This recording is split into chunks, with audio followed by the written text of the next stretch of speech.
Good morning and welcome back, students. Welcome to the class Accountancy.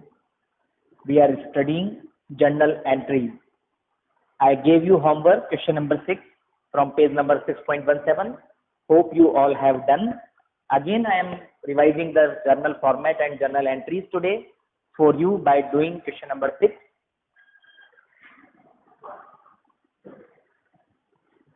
Format of journal is,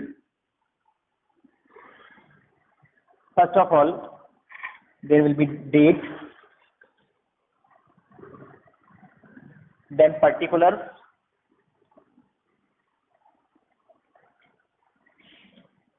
ledger folio जिसमें laser के page number आते हैं, amount,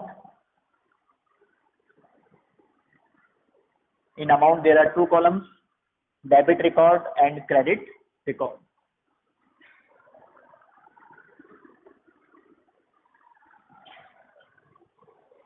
I am giving you solution of one or two transactions on the board. Rest we will discuss. Manu started business with cash. I told you in advance that Manu is the owner of business and he is providing cash to the business. First of all, remember one thing, business and businessman both are different things. Business has different identity than proprietor, than owner. हमें accounts में ये मान के चलना होता है, इसको बोलते हैं separate entity concept. Business entity concept means business अलग है और businessman अलग है. तो businessman का भी हम अलग से account बनाते हैं हमारी books में, जिसको बोलते हैं capital account. तो वो पर्सनल अकाउंट होता है क्योंकि वो बिजनेसमैन को ओनर को रिप्रेजेंट कर रहा है और अगर वो बिजनेस में पैसे लगाएगा, मतलब वो बिजनेस को कैश देगा या कोई असेट देगा एज ए कैपिटल, तो कैपिटल अकाउंट क्रेडिट होगा क्योंकि वो पर्सनल अकाउंट है और बिजनेसमैन वहां पर गिवर है.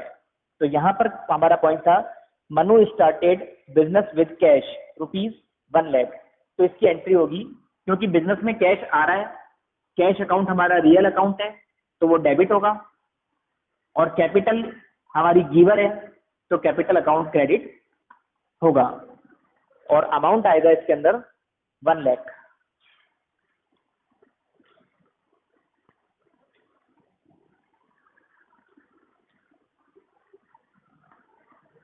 इसका नरेशन आएगा बीइंग कैपिटल इंट्रोड्यूस्ड. सो बिजनेसमैन के अकाउंट को कैपिटल बोलते हैं, ऑनर के अकाउंट को कैपिटल बोलते हैं और वो जितना भी कैश लगाता है बिजनेस में वो बिजनेस की कैपिटल भी कहलाती है. He purchase furniture for business ₹20,000. Now again he is purchasing a real account and paying cash for it. It is not written that cash is paid but we will assume that cash is paid. So entry will be furniture account debit.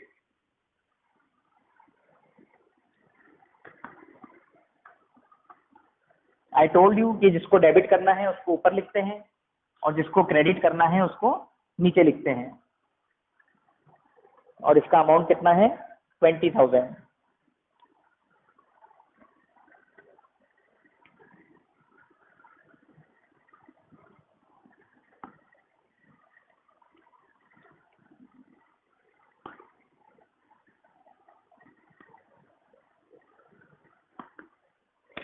Being furniture purchased. Hope you all have done. Many of you have done the homework. Now I am telling the rest of the entries vocally. I am not writing because all of you have done. These both I think you have understood. And in this column there will be date. We don't have any date in this question, so we'll write the serial number first and second. The next is purchase goods on credit from Anshul. So I told you that whenever goods are purchased, purchases account will be debit. तो इसकी entry होगी purchases account debit to Anshul. जिसको credit करते हैं उसके आगे हम क्या लिखते हैं? टू. अंशुल क्रेडिट क्यों होगा? क्योंकि वो पर्सनल अकाउंट है, वो गिवर है. और परचेजेज अकाउंट डेबिट क्यों हुआ? क्योंकि वो एक्सपेंस है, नॉमिनल अकाउंट है. फोर्थ है paid to his creditor Anshul ₹2,000. So the business is paying cash to Anshul. So Anshul is receiver, he will be debited and cash account will be credited. Paid salary to his clerk. one student asked me a good question that when we are paying salary to clerk, then clerk is a personal account, he should be receiver. Answer is that clerk account will not be debited in this point, because whenever some nominal account is paid in cash, there will not be any personal account in that example. That you have to remember. Please understand carefully. Whenever nominal account or any expense is paid in cash, there is no need of writing any personal account in that question. Are you getting me? Here in this example, paid salary to his clerk. So word paid means cash has been given to clerk. For what? For salary. So in business, we don't have to write the name of the clerk. We will write salary account debit to cash account. हमें clerk के नाम से कोई मतलब नहीं है, क्योंकि हमारे लिए वो एक एक्सपेंस है. हमने एक्सपेंस को डेबिट कर दिया और हमारे पास से कैश गया तो हमने कैश को क्रेडिट कर दिया, क्योंकि वो रियल अकाउंट है. तो इसकी एंट्री होगी salary account debit to cash account. Previous video में भी मैंने एक एंट्री गलत करी थी, सैलरी टू रहीम. मैंने बोला तो सैलरी टू कैश ही था, मगर मैंने लिखा सैलरी टू रहीम था. मैंने सोचा कि कितने लोग चेक करते हैं. एक स्टूडेंट ने क्वेरी में पूछा मुझसे कि सर सैलरी टू रहीम नहीं आएगा. That is very good observation. उसमें सैलरी टू कैश ही आएगा. सैलरी टू रहीम गलत है, सैलरी टू कैश आएगा, क्योंकि जब भी हम सैलरी कैश में पे करते हैं तो सैलरी टू कैश आता है. अगर हम सैलरी कैश में पे नहीं भी करते हैं तो भी नाम नहीं आता, तो आता है salary account debit to salary outstanding.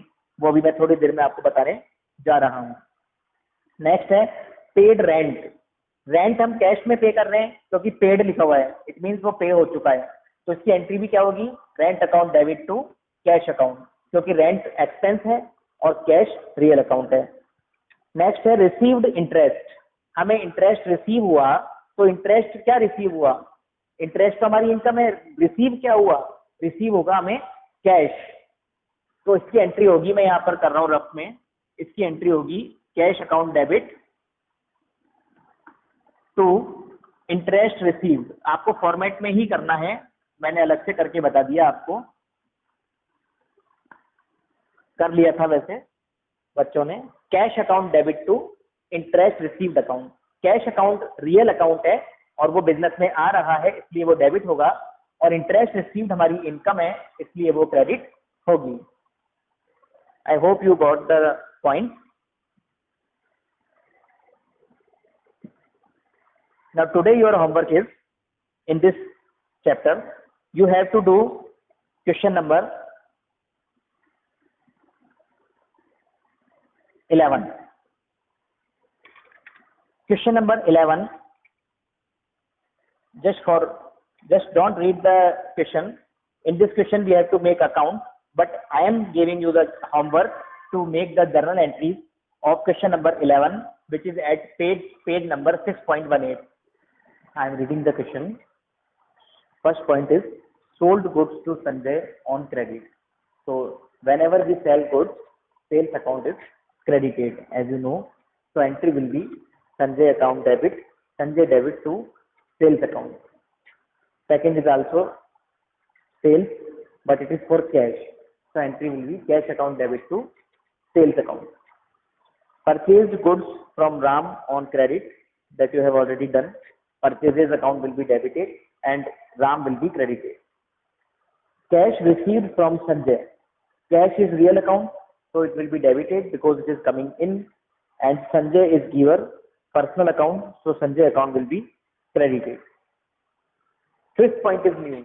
Goods returned by Sanjay. It is known as sales return.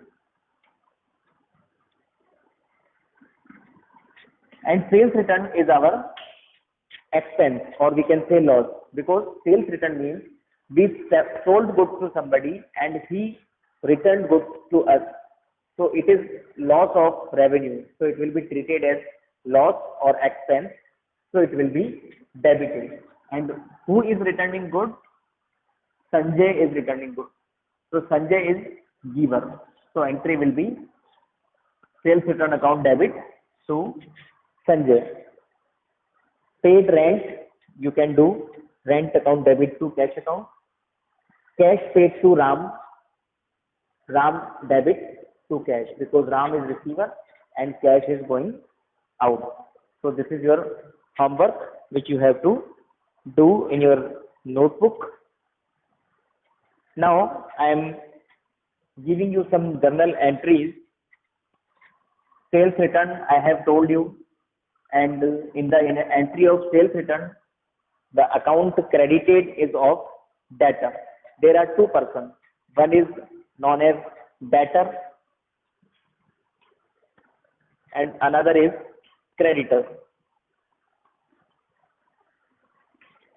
Debtor means to whom we sell goods on credit, and creditor means from whom we purchase goods on credit. इनसे हमने goods उधार खरीदे हैं, इनको हमने goods उधार बेचे हैं. अब जब हमें सेल्स रिटर्न होगा तो हमें कौन रिटर्न करेगा? जिनको हमने बेचा है. यहाँ पर क्या आएगा? डेटर का नाम आएगा. ऐसे ही सेकंड है purchase return.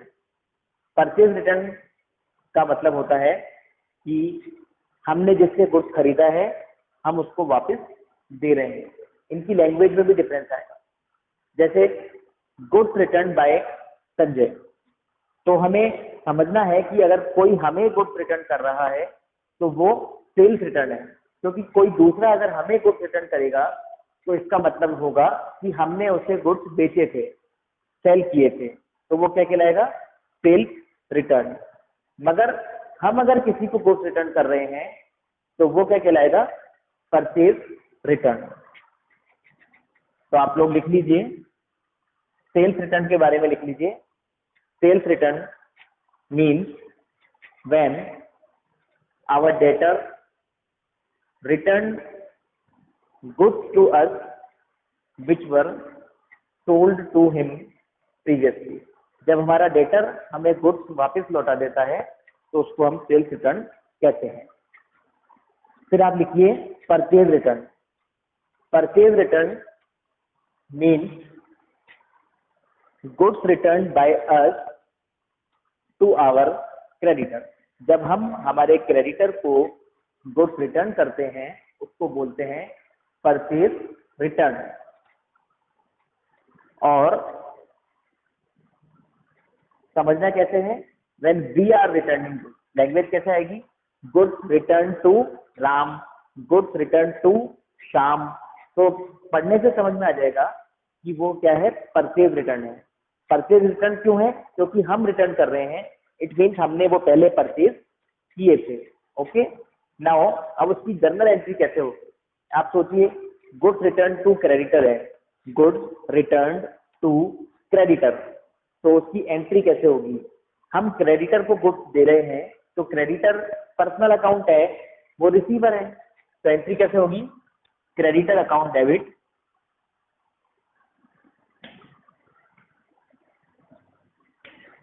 to purchase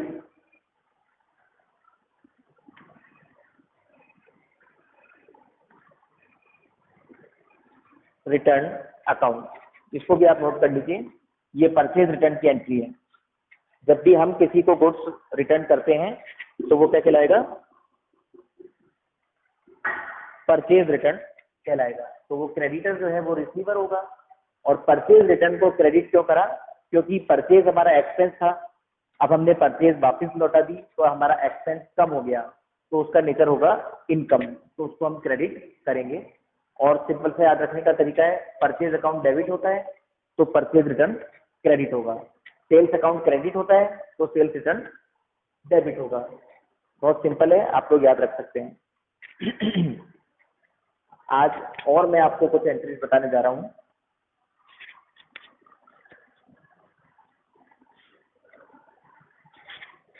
next है, लिखिए आप लोग, नेक्स्ट टॉपिक आज का नेक्स्ट पॉइंट जर्नल एंट्रीज में, कैश विड्रॉन बाय प्रोप्राइटर. मैंने आपको पहला आज लिखवाया परचेज रिटर्न, पहला सेल्स रिटर्न लिखवाया, दूसरा मैंने आपको लिखवाया सेल्स परचेज रिटर्न, और थर्ड है cash withdrawn by proprietor. Cash withdrawn by proprietor का मतलब होता है कि प्रोप्राइटर ने बिजनेस से कैश लिया फॉर पर्सनल यूज, उसके पर्सनल यूज के लिए। उसके आगे आप पर्सनल यूज भी जोड़ लीजिए, cash withdrawn by proprietor for personal use. अब मैंने आपको कल समझाया था कि बिजनेस अलग होता है और बिजनेसमैन अलग होता है, बिजनेस एंटिटी कॉन्सेप्ट के अकॉर्डिंग। तो अब अगर बिजनेसमैन बिजनेस से कैश ले रहा है तो बिजनेसमैन पर्सनल अकाउंट है, वो डेबिट होगा और कैश क्रेडिट होगा। मगर थिंग इज दैट प्रोप्राइटर के नाम से अकाउंट नहीं बनता। प्रोप्राइटर का एक अकाउंट हमने पढ़ लिया already, that is capital account, when he introduce cash into the business. अब क्या कर रहा है, वो कैश निकाल रहा है। तो जब वो कैश निकालेगा बिजनेस से तो उसके लिए अलग अकाउंट है जिसका नाम है ड्रॉइंग्स अकाउंट। क्या नाम है? Drawing account. कैपिटल अकाउंट और ड्रॉइंग्स अकाउंट दोनों प्रोप्राइटर को रिप्रेजेंट करते हैं। मगर कैपिटल अकाउंट कब आता है? जब वो प्रोप्राइटर बिजनेस में कुछ इन्वेस्टमेंट करेगा। और ड्रॉइंग्स अकाउंट कब आता है? जब प्रोप्राइटर अपने पर्सनल यूज के लिए बिजनेस से कुछ विड्रॉ करेगा या निकालेगा। वो बिजनेस से कैश भी विड्रॉ कर सकता है, बैंक से भी विड्रॉ कर सकता है, और वो बिजनेस से गुड्स भी ले सकता है, कोई असेट भी ले सकता है। इन सब चीजों में ड्रॉइंग्स अकाउंट डेबिट होगा। अभी जो मैंने आपको लिखवाया उसकी एंट्री होगी drawings account debit to cash account. किस चीज की एंट्री है ये? Cash withdrawn by proprietor for personal use. समझ में आया आप लोगों को? ड्रॉइंग्स अकाउंट डेबिट क्यों हुआ? क्योंकि ड्रॉइंग पर्सनल अकाउंट है, प्रोप्राइटर का अकाउंट है, और प्रोप्राइटर बिजनेस से कैश निकाल रहा है, इसलिए प्रोप्राइटर रिसीवर है। आप लोगों को रूल्स याद करने हैं सारे। प्रोप्राइटर रिसीवर है तो वो डेबिट होगा, और कैश बिजनेस से जा रहा है इसलिए कैश अकाउंट क्रेडिट होगा। I hope you understand. Being cash withdrawn by proprietor।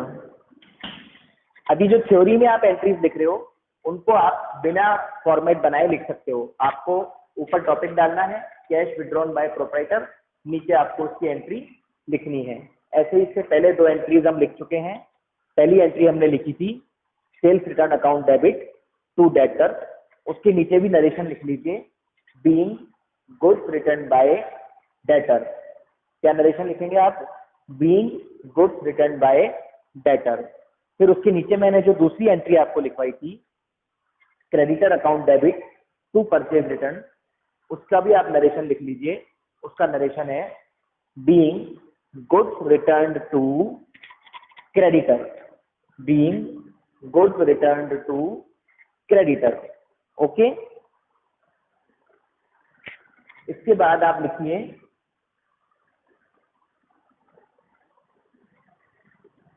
जो मैंने आपको कल कहा भी था कि मैं बताऊंगा, आज ही कहा था, आउटस्टैंडिंग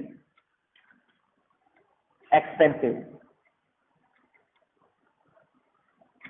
आउटस्टैंडिंग एक्सपेंसेस के बारे में मैं आपको पहले भी बता चुका हूं।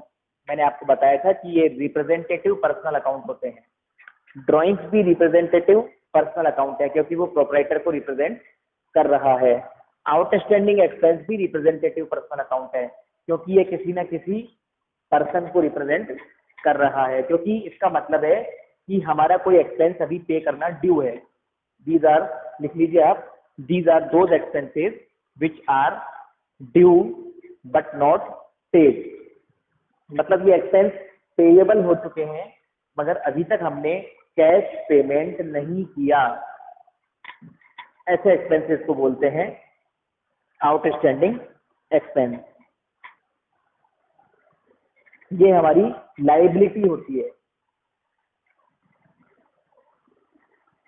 इसकी जनरल एंट्री लिखिए अब आप,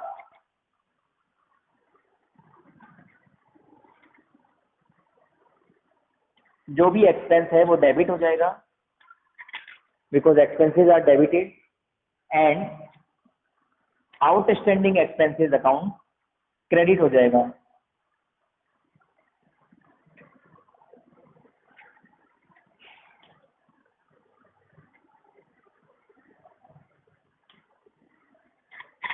हमें यहाँ पर इतना एक्सपेंस अभी देना बाकी है तो हमें आउटस्टैंडिंग एक्सपेंस को डेबिट क्रेडिट करना पड़ेगा। हमें ये मानना पड़ेगा कि ये जो भी पर्सन है, जैसे सैलरी है, तो वो जो एम्प्लॉय है उसे हमारा गीवर मानना पड़ेगा, क्योंकि उसने हमें क्या सर्विसेज दी हैं, मगर अभी तक हमने उसको पेमेंट नहीं करा, तो ये एक्सपेंस इसके अकाउंट में क्रेडिट होता है। तो क्यों माना हमने इसको गीवर? क्योंकि इसने हमको सर्विसेज प्रोवाइड करी है, मगर हमने अभी तक इसको कैश नहीं दिया, इसलिए ये क्रेडिट होगा। मगर यहाँ नाम नहीं आएगा उस एम्प्लॉय का, यहाँ क्या लिखेंगे? To outstanding expenses. तो मैंने आपको पहले भी समझाया था, अगर क्वेश्चन में आ रखा है, क्वेश्चन में ऐसा है लिखा हुआ है पेड सैलरी टू राम, तो एंट्री करनी है सैलरी टू कैश, क्योंकि पेड लिखा हुआ है। मगर ऐसा लिखा हुआ आ जाए कि salary due to Ram, due इसका मतलब पे नहीं करा अभी तक, तो एंट्री होगी salary account debit to outstanding salary. इस चीज को भी आप नीचे एग्जाम्पल लिख के लिख लीजिए।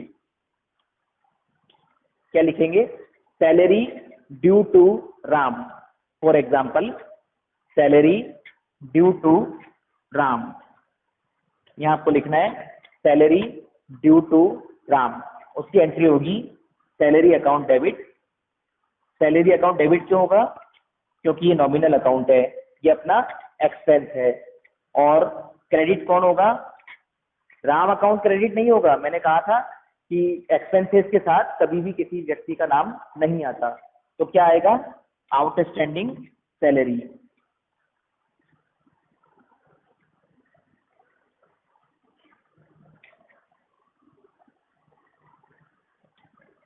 तो इंडिविजुअल का नाम परचेज और सेल के साथ तो आता है, मगर कभी भी एक्सपेंसेस के साथ किसी इंडिविजुअल का नेम नहीं आता। ये यहाँ पर आता है रिप्रेजेंटेटिव पर्सनल अकाउंट, आपको याद रखना है। ठीक है, it's enough for today, have a good day, thank you.